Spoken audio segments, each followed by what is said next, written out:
Chào mừng các bạn đến với bài giảng listening2 của Unit 17, chuyên đề là quản lý chất lượng, Quality Control. Bây giờ mình sẽ vô mình nghe bài nghe.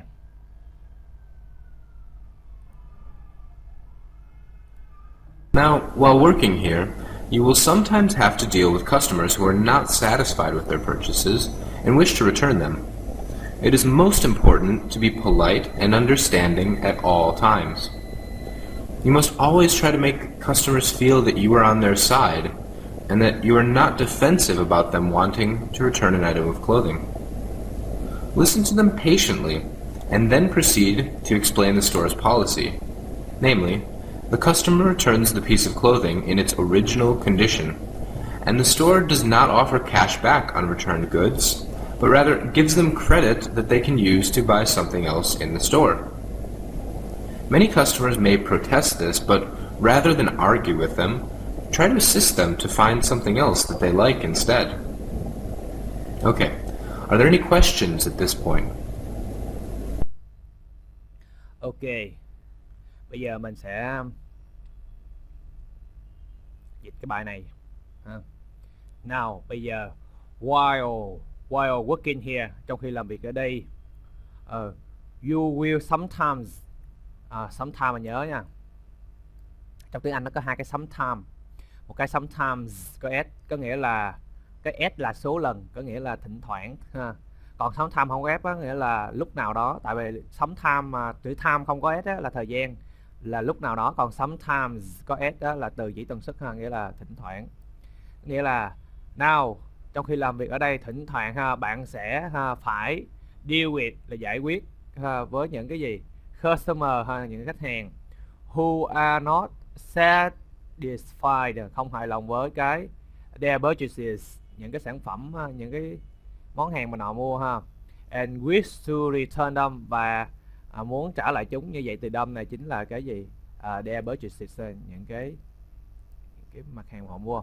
Rồi, thật là quan trọng ha, it is most important đó, là quan trọng nhất ha, là phải polite, lịch sự, and understanding là thấu hiểu ha, at all times là mọi lúc ha, là luôn luôn. Rồi, tức là điều quan trọng nhất á, là phải lịch sự và phải thấu hiểu ha, thấu hiểu khách hàng mọi lúc và mọi thời điểm luôn. Bạn phải always try luôn luôn try to make customer, làm cho khách hàng cảm thấy là feel rằng bạn là are on their side, có nghĩa cụm từ này nghĩa là đứng bên cạnh họ ha. Cấu trúc là be on one side là đứng bên về phía họ, and you are not defensive. Defensive có nghĩa là không có phòng thủ. Defensive là phòng thủ, và bạn sẽ không phòng thủ ha, về phòng thủ với họ, cái điều mà họ muốn to return, họ muốn to return an item of clothing. Đây,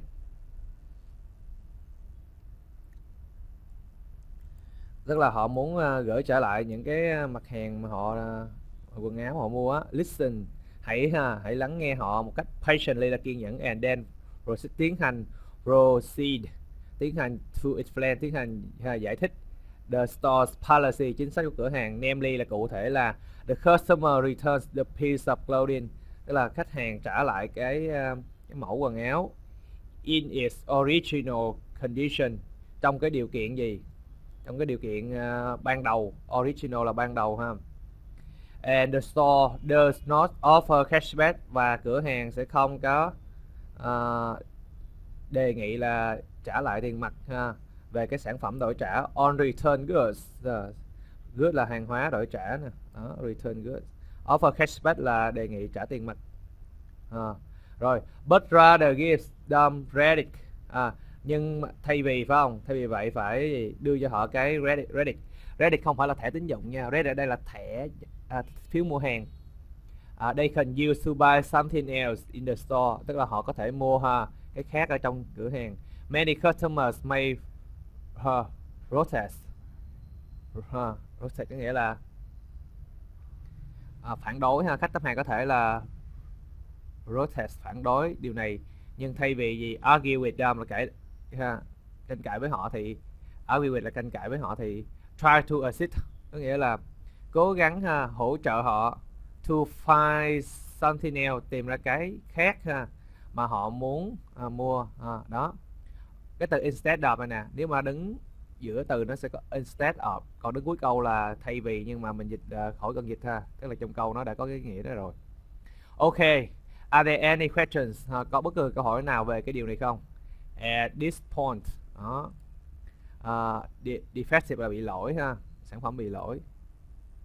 Return goods là hàng hóa đổi trả. Rồi ok, sau khi mình dịch xong á, thì mình sẽ vô mình học lồng ghép Anh Việt. Everybody repeat after me. Trong khi làm việc ở đây, while working here, while working here. Mình phải cẩn thận nè, từ while này là phải có lưỡi lên, while lưỡi lên răng, tại không á là sẽ từ while là tại sao ha. While working here, trong khi làm việc ở đây, while working here, while working here, xử lý, deal with, deal with, deal with những sản phẩm mà họ đã mua của họ. Their purchases, their purchases, their purchases, đó là có âm sờ, âm z cuối ha, says. Mong muốn trả lại, wish to return, sờ dài, wish to return, wish to return, lịch sự, polite, polite, polite. Trong mọi trường hợp, at all times, at all times, at all times, khiến cho khách hàng cảm thấy rằng, make customers feel that, có sờ, phải đọc chậm lại thôi, make customers feel that, này có z không? Make customers feel that, đứng về phía họ, are on their side, are on their side, chỉ there là lưỡi ra giữa răng, are on their side, are on their side, một mặt hàng quần áo, an item of clothing, chỉ giờ là lưỡi ra giữa hai răng ha, an item of clothing, an item of clothing. Ok, một cách kiên nhẫn, patiently, patiently, patiently, tiến hành giải thích, proceed to explain, proceed to explain, proceed to explain, đó là cụ thể là namely, đó là cụ thể là namely, namely. Trong tình trạng ban đầu của họ, của nó, in its original condition, in its original condition, in its original condition, hoàn trả lại tiền mặt, offer cashback, offer cashback, offer cashback, sợ dài ha, cash âm hả miệng to ra mà ngắn offer cashback, hai mà ngắn luôn, hả miệng to hết, offer cashback, offer cashback, các hàng hóa trả lại, return goods, nhớ là phải có đờ rồi mới z ha, return goods, âm chứ không có âm u ha, tức là u ngắn chứ không phải là u dài, goods, các hàng hóa trả lại, return goods, return goods, trao cho họ phiếu đổi hàng, gives them credit, gives them credit, them ra lưỡi ra, gives them credit, gives them credit, có thể phản đối, may protest, may protest, may protest, tranh cãi với họ, argue with, cái chữ đờ cuối đờ lưỡi ra, argue with, giúp đỡ, assist, về điểm này, at this point, ok, giờ mình đọc lồng ghép trong bài. Now, trong khi làm việc ở đây, while working here, you will sometimes have to xử lý, deal with customers who are not satisfied with những sản phẩm mua của họ, their purchases, and mong muốn trả lại, wish to return them. It is most important to be, lịch sự, polite, and understanding, trong mọi trường hợp, at all times. You must always try to, khiến cho khách hàng cảm thấy rằng, make customers feel that, make customers feel that, You đứng về phía họ. Are on their side. Are on their side. Are on their side. And you are not defensive about. And you are not defensive about them. Wanting to return. Một mặt hàng quần áo. An item of clothing. An item of clothing. Clothing để lưỡi ra. An item of clothing. Listen to them. Một cách kiên nhẫn. Patiently. And then tiến hành giải thích. Proceed to explain. The store's policy. Đó là namely. The customer returns the piece of clothing. Piece of clothing. Trong tình trạng ban đầu của nó. In its original condition.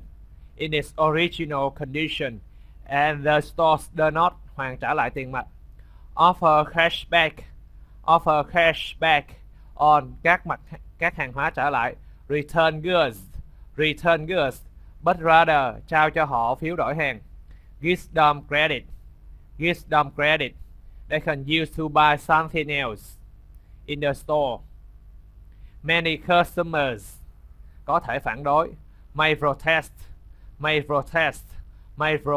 this. But rather than tranh cãi với. Argue with them. Try to giúp đỡ. Assist them to find something else that they like instead. Okay. Are there any questions về điểm này? At this point. Đó. Bây giờ mình đọc lại trong bài ha. Now, while working here, you will sometimes have to deal with customers who are not satisfied with their purchases and wish to return them. It is most important to be polite and understanding at all times. You must always try to make customers feel that you are on their side and you are not defensive about them wanting to return an item of clothing. Listen to them patiently and then proceed to explain the store's policy.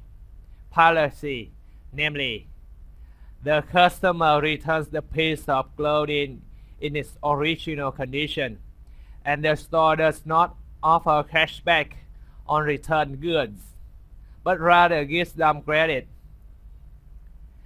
They can use to buy something else in the store. Many customers are protest this, but rather than argue with them, try to assist them to find something else that they like instead. Okay. Are there any questions at this point? Đó. Rồi mình nghe lại lần nữa. Now, while working here, you will sometimes have to deal with customers who are not satisfied with their purchases and wish to return them. It is most important to be polite and understanding at all times.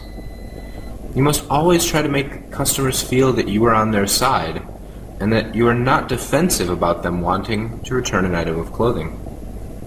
Listen to them patiently and then proceed to explain the store's policy. Namely, the customer returns the piece of clothing in its original condition, and the store does not offer cash back on returned goods, but rather gives them credit that they can use to buy something else in the store. Many customers may protest this, but rather than argue with them, try to assist them to find something else that they like instead. Okay, are there any questions at this point? Để cải thiện khả năng nghe thì mình phải đọc nhanh hơn.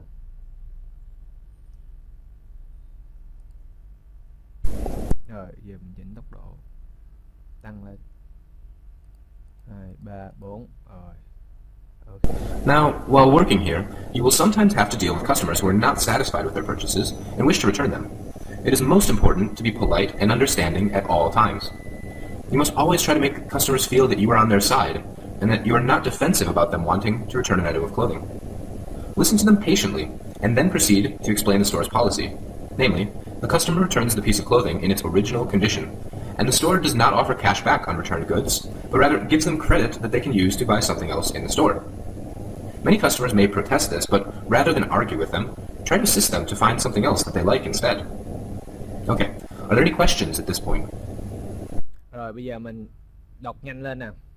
Now, while working here, you will sometimes have to deal with customers who are not satisfied with their purchases and wish to return them.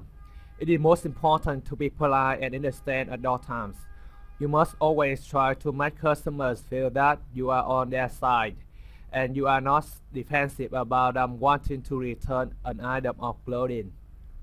Listen to them patiently and then proceed to explain the store's policy, namely, the customer returns the piece of clothing in its original condition, and the store does not offer cashback on return goods, but rather gives them credit they can use to buy something else in the store. Many customers may protest this, but rather than argue with them, try to assist them to find something else that they like instead. Nó là like instead. Okay, are there any questions at this point? Đó. Bây giờ mình vô mình trả lời câu hỏi ha. Câu 1. What is the speaker doing? Người speaker ha thì đang làm gì? Complaints about the defensive product ha. Là phàn nàn về cái sản phẩm bị lỗi. Defensive product, một sản phẩm bị lỗi. Training new sales clerks, huấn luyện ha. Huấn luyện những cái nhân viên bán hàng mới ha. Sales clerks là bằng sales person. Okay. Explain how to pay for goods, giải thích cái cách mà trả tiền cái sản phẩm. Response to a customer complaint ha. Là gì? Responding là phản hồi ha, một cái complaint của khách hàng. Vậy câu A rõ ràng là gì? Training new sales clerks, rõ ràng mình đọc vô là đang huấn luyện ha, huấn luyện nhân viên ha, xử lý cái problem với cái customer. Câu 2. What should a salesperson do first with a return item of clothing? Câu này khá là dễ, lên chỉ cần tra thôi. Cụ thể là nào? The customer returned the piece of clothing in its original condition and the store does not offer cashback on return goods. Cái câu này đọc vô mình thấy cái gì? Cụ thể là là khách hàng trả lại cái mẫu trong cái điều kiện ban đầu. Và cửa hàng phải không được trả tiền mặt về cái sản phẩm đòi trả. Như vậy đầu tiên đó là trong điều kiện ban đầu, có nghĩa là trả thì phải kiểm tra đúng không? Thì đầu tiên là phải làm là check to see that it hasn't been damaged, có nghĩa là kiểm tra xem thử nó có không bị lỗi ha. Rồi persuade convince, có nghĩa là convince, nghĩa là thuyết phục cái customer not to return it, là thuyết phục customer là đừng có trả không có return được, không thì trả lại nó. Make sure the customer has paid for it, đảm bảo rằng customer phải gì? Hiện đã trả tiền cho nó. Rồi explain the store does not accept return goods, giải thích là cái cửa hàng thì nó không có chấp nhận cái hàng hóa đổi trả. Như vậy rõ ràng là câu A đúng nè. Tại vì đầu tiên muốn gì thì muốn, khi người ta trả tiền là mình phải kiểm tra trong cái điều kiện ban đầu. Câu này là câu nghĩa là trong điều kiện ban đầu, nghĩa là mình kiểm tra và cửa hàng không trả lại tiền mặt hoặc về cái hàng hóa đổi trả, nhưng mà mình phải kiểm tra cho nó ok không. Đó. Câu 2. What should? Ok, câu 3. What is the store's policy for return goods? Customer can get a 80% refund, 80% ha. Customers can get a full refund 100%. Customers can choose other items of the same value, tức là khách hàng có thể chọn những cái sản phẩm khác mà cùng với giá trị. Customer may not return goods after they have bought them, tức là they have bought them, có nghĩa là khách hàng gì không thể return cái sản phẩm sau khi mà họ đã mua chúng. Rồi câu này khá dễ là gì? Chọn cái sản phẩm tương tự đúng không? Đây là câu nãy mình đọc but rather give them credit they can use to buy something else in the store. Đó. Rồi đáp án là câu C. Bây giờ mình vô mình tập phản xạ.